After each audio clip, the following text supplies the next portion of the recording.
Oke, boleh. Jadi di sini bisa kenalin dulu ada siapa aja di sini dan kita mau ngapain sih? Perkenalkan, nama aku Felicia Denis. Kalau aku namanya Felicia juga, tapi dipanggilnya Cia. Kalau aku namanya Yesa Raya, kalian bisa panggil aku Raya, dan kita semua dari Binus University. Oke. Kita akan mulai dengan pertanyaan-pertanyaan mengenai satu kafe di Bandung. Dia punya 2 cabang ya, Ya, 2 cabang, iya. Progo sama Braga. Kira-kira itu kafe apaan ya guys? Oke, namanya itu Kopi Cantel ya guys. Oke, sebelumnya kan kita semua juga mungkin belum tahu ya kopi cantel itu apa, jadi bisa dijelasin dulu kopi cantel itu apa sih?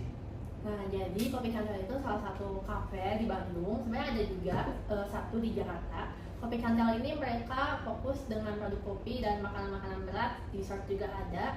Terus mereka juga menyediakan tempat yang estetik, comfy banget gitu. Ngomongin tentang ada event nih, kalau misalnya lagi di bulan puasa itu sistemnya itu sama nggak sih Kom sama di hari-hari biasa? Kalau misalkan hari biasa itu customer ordernya by QR code di mejanya sendiri. Oke. Terus customer payment ke kasir lalu konfirmasi order.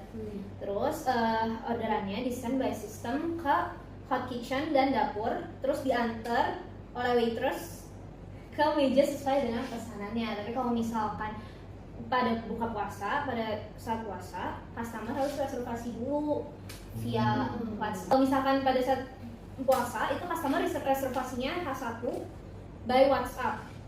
Terus menunya itu dibatasin, jadi nggak sebanyak pada hari biasa. Terus nanti WhatsApp adminnya confirm dan send bill to kasir. Habis itu udah deh tinggal customer tunggu di meja, ada waitressnya sendiri anterin. Nah, kalau yang walk-in itu jadi Kopi Cantel menyediakan 70% sampai 80% itu untuk kapasitas yang reservasi. Terus kalau dibatasin makanannya itu dasarnya gara-gara apa? Nah, kalau dibatasi makanannya itu kan pertama, misalnya kalau di hari-hari biasa itu anggaplah dalam kapasitas Kopi Cantel ada 200 orang ya kapasitasnya. Itu kan kalau di hari biasa itu 200 orang bisa datang dalam waktu yang berbeda-beda. Kayak misalnya 50 orang dari pagi sampai siang, terus sisanya itu dari siang sampai malam. Sedangkan kalau di bulan puasa ini semua 200 orang dalam waktu yang sama ya. Itu kan bisa-bisa kitchen, waitress, semua pihak bisa overload. Terus kitchennya juga mereka kan nggak bisa manage masak sekaligus dalam jumlah yang banyak, jadinya waiting time-nya lebih lama dan endingnya kan customer komplain. Jadi makanya Kopi Cantel itu menyediakan sistem reservasi seperti itu untuk jam buka puasa. Kalau boleh tahu ada apa aja sih kalau menu-menu lagi di event puasa itu?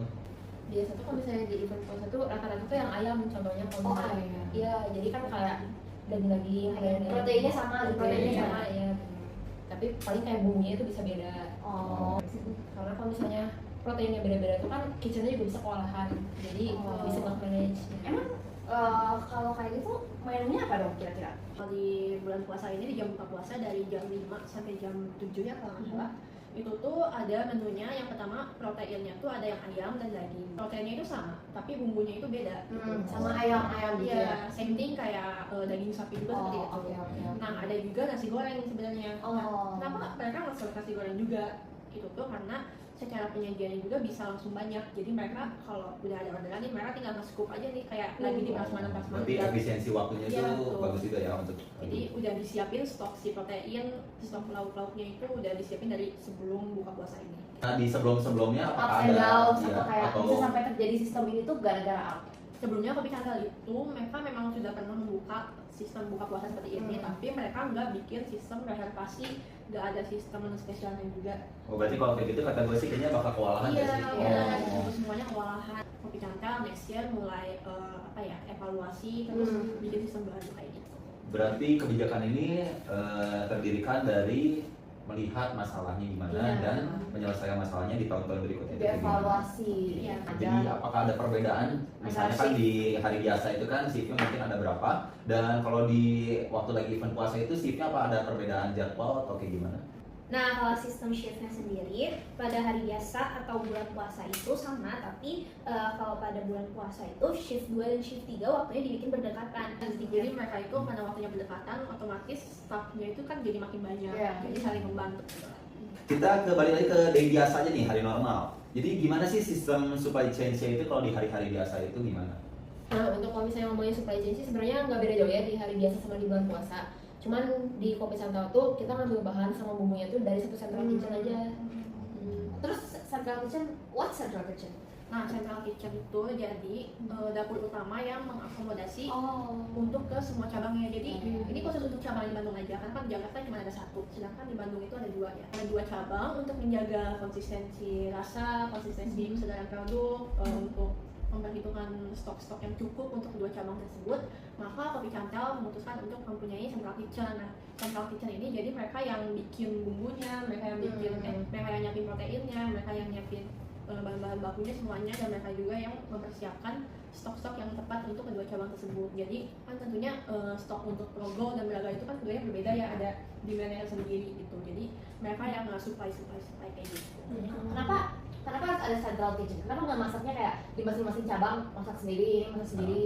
Karena mungkin bisa aja kalau misalnya kayak di dua tempat yang beda tuh rasanya tuh jadi beda. Oh, berarti dia biar ngejaga cita rasanya itu biar sama gimana? Oke, mungkin next lagi ke pertanyaan berikutnya. Kalau misalnya Kopi Cantel itu pernah nggak sih ngalamin yang ada masa-masa food waste kayak gitu? Hampir tidak ada food waste sama sekali. Wow, keren Ya, banget Iya, ya. hebat. Karena Padahal restoran ya? ya, karena kan memang stoknya itu udah diperhitungkan dengan baik. Terus apa ya? Mereka juga makanannya itu misalnya yang di sesi ini nggak kepake, sesi selanjutnya itu masih bisa dihangatin lagi bisa dipakai. Thank you so much guys for watching. Don't forget to like, subscribe, and comment down below. Okay, thank you. Bye.